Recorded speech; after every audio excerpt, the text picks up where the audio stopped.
Hi guys, and welcome to another video with me, Duke Doom. And I've got complaints that I'm not doing ASMR anymore. So I'm going to keep this video very silent and very relaxing. Well, this video is something that I've been planning to do for a while now, and it's my absolute top 10 horror films of all time, pretty much in order. You know, it's hard to decide if one goes up or down. I'm sorry, but this is actually, I think, my final take on the 10 best horror films that I've ever seen, and that I can rewatch time and time again. So without further ado, let's start with number 10, and it's John Carpenter's The Thing. Now this one was made in 1982, and it's given proof that practical effects are always better than CGI. Now this one stars Kurt Russell, David Keith, and it's about a science team in the Arctic that comes across alien species that can mimic people with gory results. And the special effects are from special effects master Rob Bottin. And yeah, it's one of Carpenter's absolute best movies, and it's one of the best horror movies I've ever seen. Now, number 9. The original Nightmare on Elm Street by Wes Craven. This one was groundbreaking. The way it mixed dreams and reality and horror and teens and everything. It also spawned a series which became successively worse. But this one is a true classic, and you can't replace Robert Englund as Freddy Krueger. So yeah, that's my number 9 spot.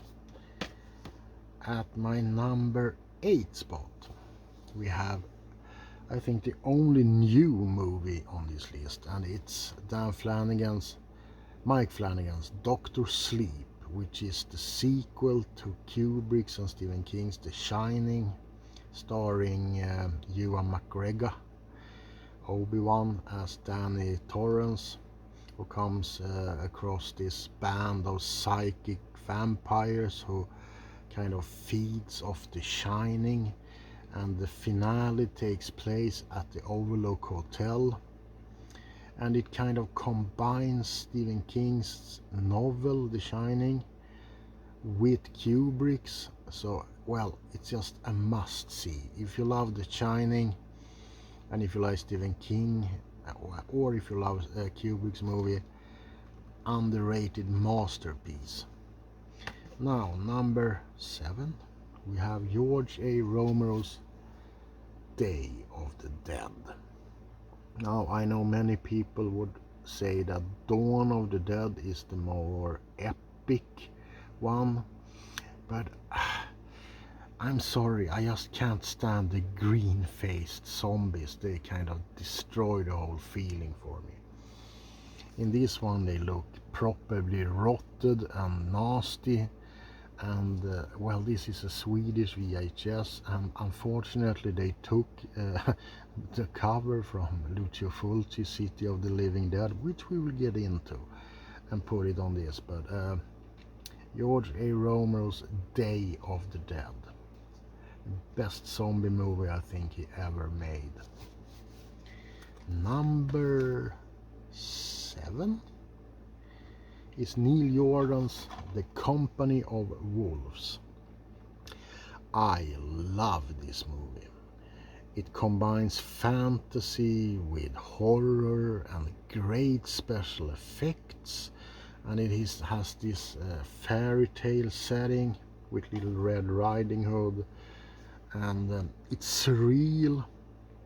Sometimes you don't even understand what the hell is going on, but it has some great transformation scenes, an awesome score by I have to look that up.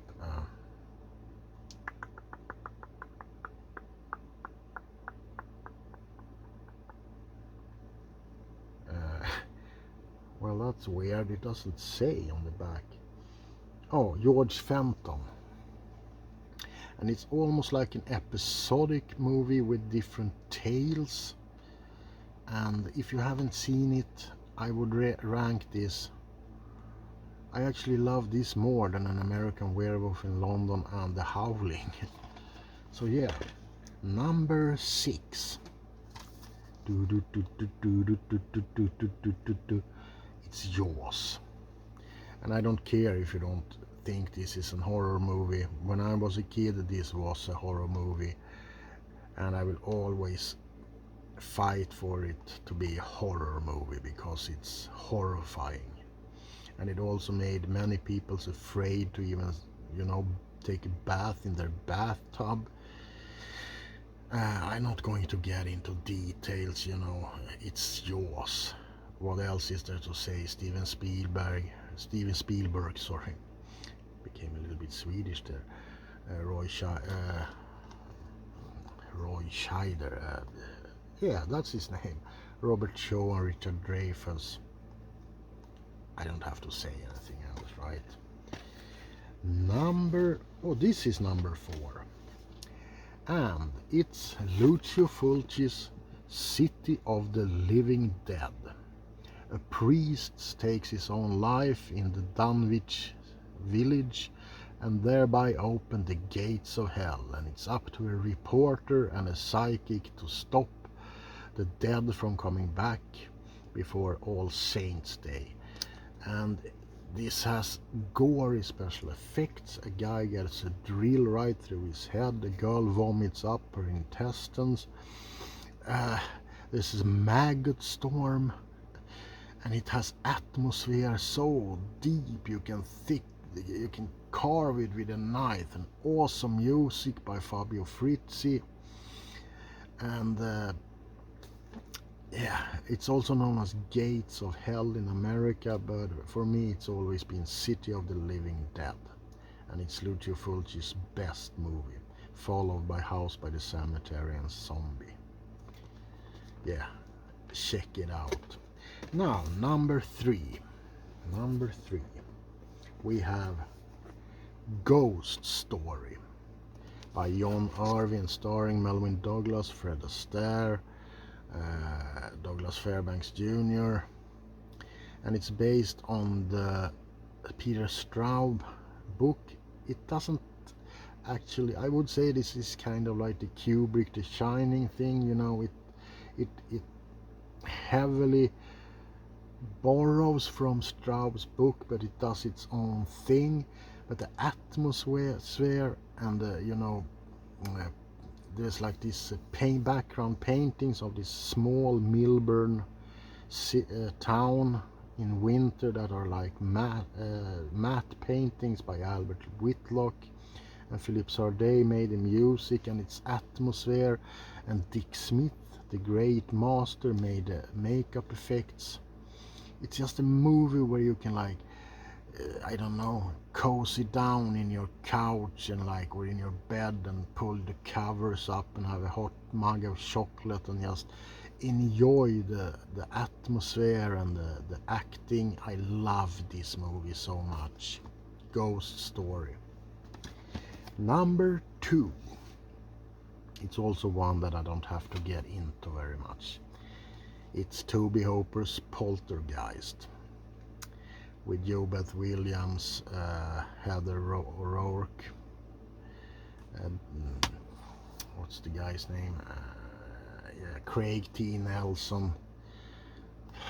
It's just, my God, what a great movie. The music by Jerry Goldsmith is out of this world. It's haunting, it's funny, uh, it's an amazing movie. And if you like haunted house movies and you haven't seen this one, I don't know what to say, man. It's Poltergeist. Now, the number one on my list is a movie that I've seen so many times that I actually can't count it. It's the first horror movie that I actually really saw. You know, when I was a kid, I kind of sneaked into the living room and saw this this pretty comedic Canterville Ghost TV movie with David Niven, and I was really scared by the makeup that the ghost had. But this was the first horror movie that I actually ever sat down and watched, and I fell in love with it instantaneously. And it's Stanley Kubrick's The Shining, with Jack Nicholson and Shelley Duvall as Cadman Crothers and Danny Lloyd. Now, for me, I won't argue if you say differently, but for me this is a perfect movie. It had no flaws. It's perfectly paced. The acting is out of this world. The music is haunting. The special effects are creepy. I mean, the drowned lady in room 237. Oh my god. This is by far the best horror movie that I've ever watched. I love this movie, and I have it on DVD, I have it on VHS, 2 prints on VHS, I have it on Blu-ray special edition. It's my absolute all-time favorite horror movies. So there you have it. I just wanted to make this video for you. I'm in my video library right now. So please tell me your top 10 in the comment section below. I would really love to hear them. And remember, this is my taste. If you feel differently, it's okay. You enjoy what you want to enjoy, right? But anyway, I hope that you enjoyed this video. I tried to be as soft-spoken as I could without going into screaming or anything.